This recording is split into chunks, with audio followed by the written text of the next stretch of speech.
علماء فرماتے ہیں کہ اصلاً امام زمانہ سے بے توجہی گویا اصول دین سے بے توجہی ہے، اور لگ یہ رہا ہے کہ ہم سب کے سب غفلت کے ایک زندان کے اندر قید ہوئے ہوئے ہیں، اور فقط منقبتیں پڑھنے کو، شاعری کرنے کو اور کیک کاٹنے کو کافی سمجھ لیا گیا ہے، اور سمجھا یہ جا رہا ہے کہ گویا یہی معرفت امام ہے۔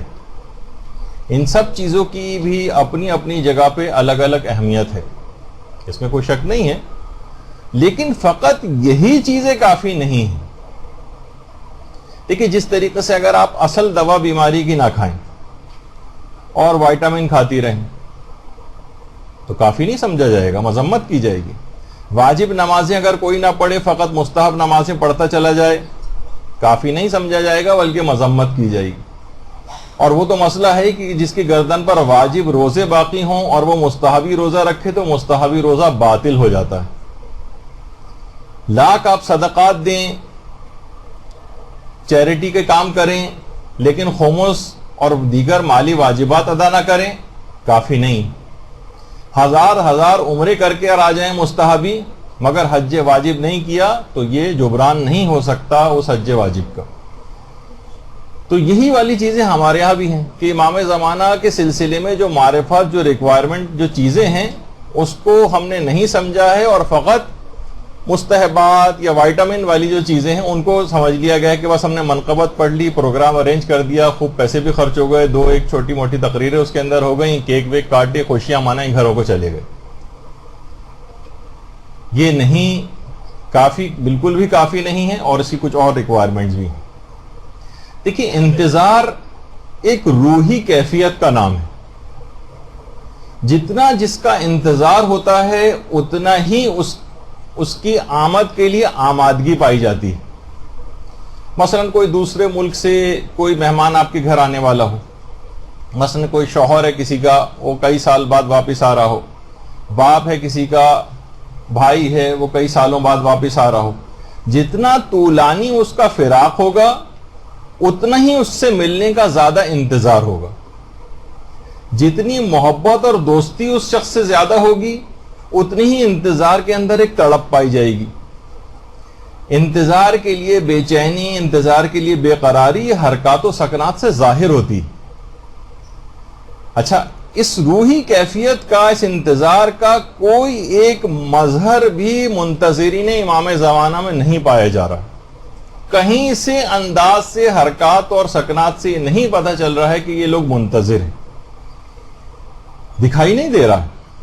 دیکھیں، جب کوئی مہمان کسی کے گھر میں آ رہا ہوتا ہے تو گھر کو صاف ستھرا کیا جاتا ہے، لباس صاف کیا جاتا ہے، اپنے آپ کو ٹھیک ٹھاک کیا جاتا ہے، اور جتنی شخصیت مذہبی ہوتی ہے، مثلا بالفرض آیت اللہ سیستانی آپ کے گھر آنے والے ہوں، جتنی مذہبی شخصیت ہوگی اتنی ہی مذہبی صفائی آپ گھر کے اندر کریں گی، کوشش کریں گی کوئی ایسا ویسا میگزین کہیں رکھا ہوا نظر نہ آ جائے ڈرائنگ روم میں جہاں ان کو آ کر بیٹھنا ہے، ٹی وی اس طرح سے کھلا ہوا نہ ہو کہ ہر چیز اس کے اندر آ رہی ہے تو وہ کیا سمجھیں گے، آپ گانے بند کریں گی، فلمیں بند کریں گی، چینلوں کو ادھر سے ادھر کریں گی۔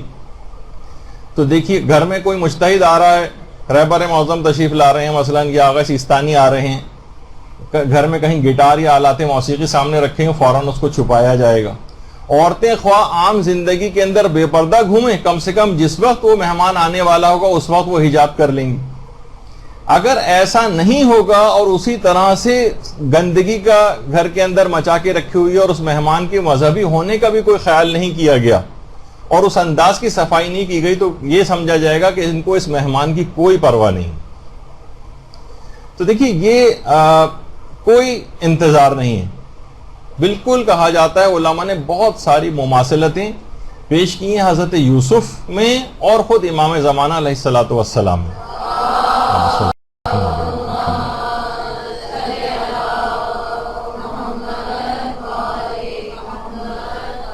ان میں ایک مماثلت ہے حضرت یوسف میں اور امام زمانہ میں، وہ ہے بے قدری۔ کاروان والوں کو بھی اور ان کے اپنے بھائیوں کو بھی حضرت یوسف کے کوئی بھی معرفت نہیں تھی، کنویں میں ڈال کے ان کو دور کیا جا رہا تھا، معرفت ہی نہیں رکھتے تھے، اور بے قدری کی اس کیفیت تھی کہ ایک نبی خدا ان کے درمیان میں موجود ہے، کاروان والوں نے انتہائی کم قیمت پر جا کر فروخت کر دیا تھا حضرت یوسف کو بازار میں بے قدری. اور یہی تقریباً شیعوں کی آج کیفیت ہے کہ جو مقام امام تھا، جو امام کی معرفت تھی، گویا اپنی دنیا پرستی کی وجہ سے، اپنی سطحی خواہشات نفسانی کی بنا پر ان کے پیچھے اپنا اتنا بڑا نقصان کر لیا اور اپنا رابطہ اور ارتباط اپنے عمل کی وجہ سے امام سے توڑ لیا. قولن تو نہیں توڑا، قولن تو ذرا ڈرتے ہیں زبان سے الفاظ نکالتے ہوئے کہیں کوئی بڑا نقصان نہ ہو جائے، لیکن فعلاً اس بات سے انکاری ہیں کہ ان کا کوئی امام بھی ہے. ہمارا عمل بتا رہا ہے کہ ہم اس بات سے انکاری ہیں. دیکھیے، غیبت کے جو طولانی ہونا ہے، اس کی ایک وجہ، جو طولانی ہونے کا جو مقصد ہے کہ اتنی طویل غیبت کیوں ہے، اس کی ایک وجہ علماء نے لکھی کہ اس کی ایک وجہ چھلنی میں ایمان والوں کا چھانا جانا ہے. کامل الایمان کو ناقص الایمان سے الگ کر دیا جائے. یہ بہت اہم اس کی وجہ بیان کی گئی. اور بہت کم ایسے رہ پائیں گے کہ جو کہ ایسا اعتقاد اور ایقان امام کے اوپر رکھتے ہوں گے. تو بہرحال توبہ کرنی ہے، کوشش کرنی ہے، اور امام ہی کی مدد سے اس مقام کو حاصل کرنا ہے کہ کسی بھی طریقے سے ہم اپنے سیرت اور کردار کو امام کی سیرت اور کردار اور ان کے اخلاق کے سانچے کے اندر جو ہے وہ ڈھال سکیں.